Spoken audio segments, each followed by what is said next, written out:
euh, j'avais vu le film il y a 15 ans, à peu près, une quinzaine d'années. Et peu de temps dans la pandémie, Winston et Sylvie, je me suis retrouvé à Paris. Et en sortant du métro, je vois sur une colonne Maurice le placard. Et là, je me dis, mon Dieu, ils ressortent le film. Je trouvais ça bizarre. Et là, je vois juste en bas de l'affiche, Théâtre des nouveautés.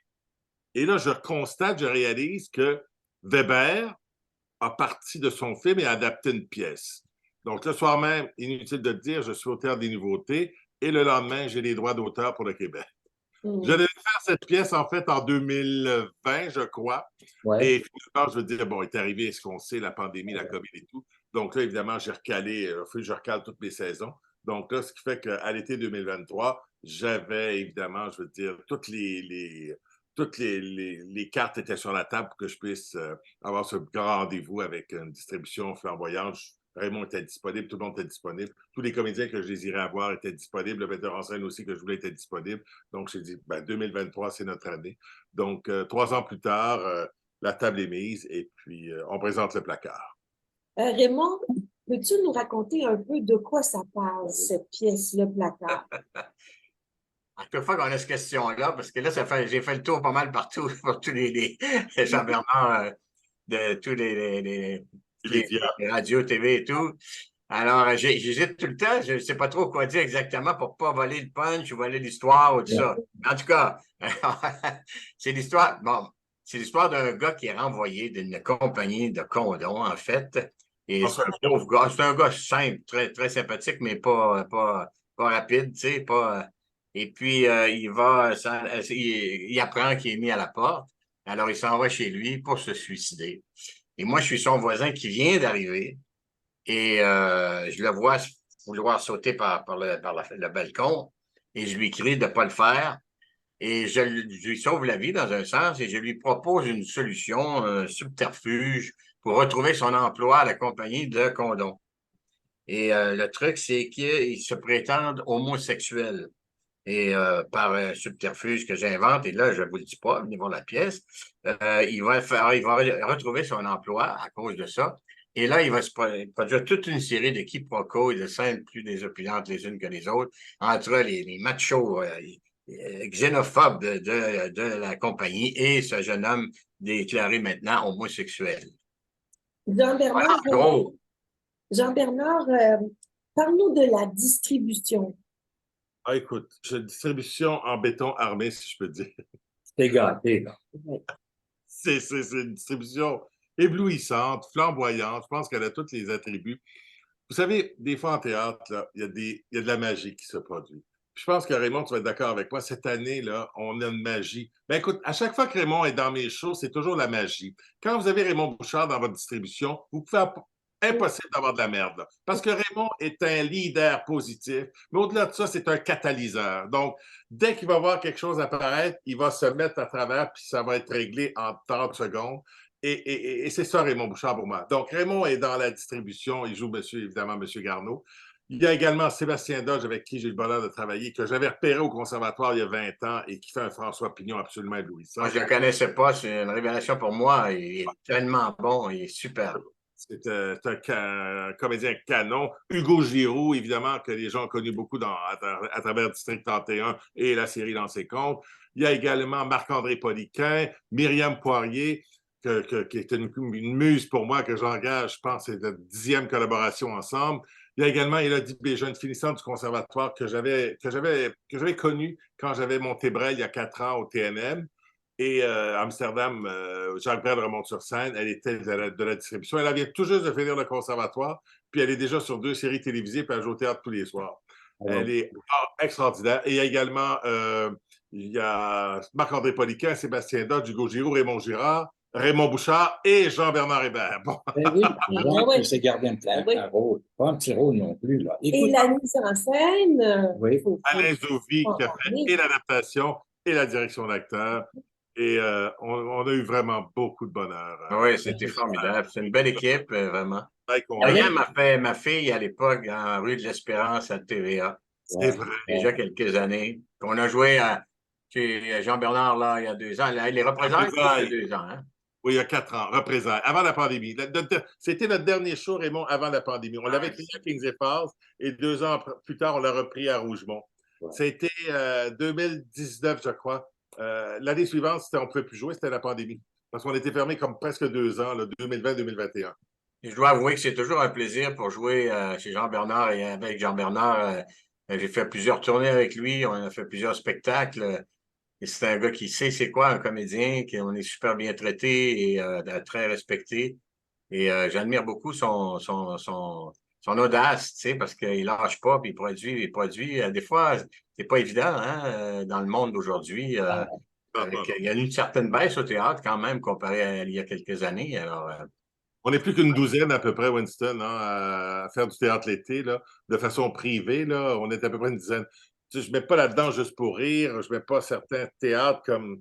On parlait du Père Noël est une ordure tantôt. Il y a ça, disons, c'est des collaborations avec des villes. Donc, ces villes sont déjà subventionnées. Donc, en tout cas, bref, faire une longue histoire courte, là, on est à peu près 10, là, vraiment privé, là, qui. Mais il faut dire qu'avant la pandémie, Sans filet, en fait. avant la pandémie, il y avait comme tu sais, c'était le théâtre d'été. Puis le théâtre d'été, en général, les gens disaient, bon, ben, on va là pour rigoler, c'est tout et tout. Mais là, depuis quelques années, surtout depuis après la pandémie, le théâtre, il y a du théâtre de création en été. Il y a Ah du oui. théâtre de grande qualité. Tu sais, il y a 2 textes de Weber quand même. Tu sais, je veux dire, c'est quelque chose. Ça a beaucoup évolué de ce côté-là. Puis j'ai l'impression que les salles. J'ai toujours été. Moi, quand j'ai créé la compagnie, moi, c'était clair, il était impossible pour moi, ça ne me tentait pas, Winston, Sylvie, de faire des comédies autour du triangle de la chambre à coucher. Tu sais, c'est-à-dire l'histoire de coquillage, de Marie Trompée, d'Amanda Placard. Ça ne m'intéressait pas. Donc, écoute, ben, plus avec Raymond, tu sais, il y a 20 ans, on a fait 12 hommes en colère, qu'on a joué plus de 100 fois. Un thriller policier, Suspicion, Hitchcock avait fait au cinéma, Le piège pour un homme seul. je suis un homme seul. Le Dindon, on a fait l'Avare, j'ai fait la Mandragore, la Flèche cassée, pour ne nommer que cela, Bousiller les Justes en pleine saison estivale, sans compter, évidemment, je veux dire, Le Mal de mer avec Janine Suto, Roger Larue, Échec et Mat avec Benoît Brière, dont on parlait tout à l'heure. Donc, ça a toujours été des productions, je veux dire, qui ont eu non seulement des succès de critiques, mais également de public. Et le public était prêt à ça, je veux dire, à voir autre chose que. Parce que vous savez, à un moment donné, le théâtre d'été a été un petit peu victime de sa.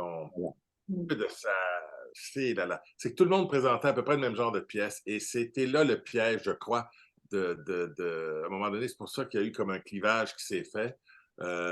Plusieurs granges. Et avec Jean-Bernard, on fait des grandes tournées. On a fait les hommes en colère, je ne sais pas combien de fois. Là, on va partir tout l'an prochain, une quarantaine de plages, Jean-Bernard, peut-être. On a fait 40 spectacles en tournée à travers tout le monde. Jean-Bernard, il vend ses spectacles partout. Ça veut dire qu'il y a une bonne réputation. Okay. Il faut dire un petit mot sur la musique de Christian Thomas. Vas-y. Christian Thomas, superbe musique, mais je ne connaissais pas M. Thomas. Peut-être que je ne sais pas. Il y a bien des affaires où je perds la mémoire. Je ne me souviens pas que j'ai rencontré des gens. Ça arrive. Il ne faut pas que les gens pensent que je suis snob. C'est tout l'inverse de moi. Mais ça, des fois, je me perds. Je pense que je ne l'avais pas rencontré. Jean-Bernard, M. Thomas, je ne l'ai pas rencontré. En tout cas, fort sympathique. La musique est pile collée sur la pièce. Vraiment, ça part très, très bien, très enjoué. Et puis, tout le long, il y a une musique qui appuie chacune des scènes. Non, c'est très bien, très bien. Maintenant, le texte, bon, c'est Weber, hein? C'est très français. C'est un humour très français, mais on est au Québec. Alors, quel travail a été fait là-dessus, Jean-Bernard ou Raymond, sur l'adaptation? Est-ce une adaptation? Comment... C'est une adaptation extrêmement respectueuse de la pièce. On a changé des choses. Bon, en France, évidemment, je veux dire, le sport, c'était le rugby. Donc, évidemment, nous, ici, on a remplacé ça par le hockey. Donc, évidemment, je veux dire, c'est Santini qui a fait une équipe de hockey.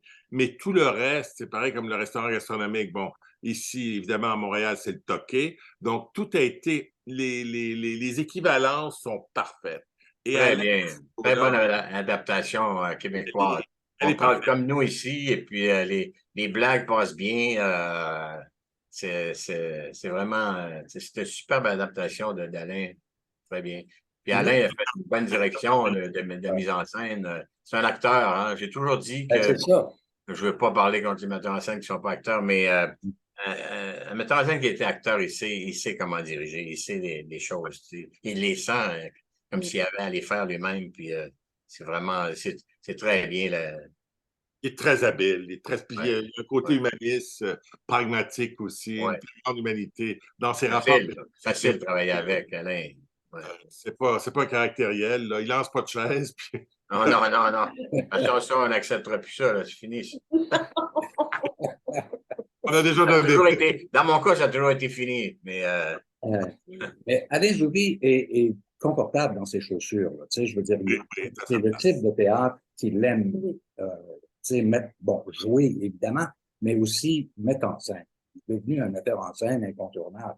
Ah oui, absolument. Absolument. Moi c'est notre 5e ou 6e collaboration ensemble, là, et je dois te dire que à chaque fois, je veux dire, c'est un grand bonheur. Il excelle. Il est vraiment, là, permets-moi l'expression, Winston, c'est lui, il est vraiment sur son X, là. Il est vraiment je sur l'ai son X. vu commencer parce qu'il me rappelle des trucs. Tu vois, moi, je parle la mémoire. Je ne sais pas en quelle année j'ai fait telle production, mais on était ensemble dans l'Avare, au TNM. Il était tout jeune acteur, faisait un jeune premier. Mireille 1985. Béglin. Et Jean-Bernard doit se souvenir de la date. 85, 1985. D'ailleurs, son père était de la distribution, non? Non, Ou non, non? non. Non? Mais j'ai connu aussi bien parce que j'ai enseigné à Saint-Hyacinthe alors qu'il est encore là. Ouais. Wow. Alors, vous jouer dans un premier temps à Rougemont et Oui. après ça, vous montez dans les Laurentides. Au Jean, théâtre, donne-moi donc les Le dates. Patriote. On est à Rougemont depuis le 20 juin et ça se poursuit à Rougemont jusqu'au 5 août. Alors, venez nous voir dans les pommes où on souhaite évidemment un été sans pépins. Et après ça, tout de suite après, on file au Patriote de Sainte-Agathe. Le Patriote de Sainte-Agathe qui s'est refait une beauté, qui a été rénové de fond en comble récemment. Beau théâtre, très bel emplacement. Alors, on va être là pour à partir du 9 août jusqu'à la fin août pour une série de... On en fait quoi? 10-12, Raymond, à peu près? Ouais, à peu près, ouais. C'est ça. J'ai hâte d'aller voir ça parce que nous autres, on a joué là dans le temps, mais c'était dans l'ancienne salle. Patriote. C'est rénové, j'ai hâte de voir. Ah, c'est très beau, très, très beau. Loge spacieuse, le salon Ah maintenant. ouais. Et ensuite, ce sera en tournée à travers le Québec. Exact, Nous exactement. pouvons trouver toutes les dates des Passez le représentations. printemps, sur le site web, vous pouvez avoir facilement accès là, à toutes les dates là, sur le site. Je regarde ça. Possible. Alors, écoute, merci beaucoup, messieurs, d'avoir été disponibles. Ça a été, nous, on s'en va au Domaine Forget pour quelques jours. Puis, Sylvie est très occupée avec aussi le Festival de la Nausière. Mais On va se trouver un spot pour aller, parce qu'on devait être là lors de la première, puis à cause de la. Il y a eu un déluge à Montréal et ailleurs. Ça fait que, on se retrouve bientôt, puis merci pour votre disponibilité tous Et les si deux. vous ne pouvez pas venir à Rougemont, Winston et Sylvie, venez au Patriote à Sainte-Agathe. Il y a une possibilité de... Il ne faut pas manquer ça. Certainement qu'on va voir. Surtout pas manquer Raymond Jean. Ben, surtout, il est tellement bon. Puis il est tellement... On a trop d'histoires ensemble là, pour manquer ça. Là, ça se fait pas.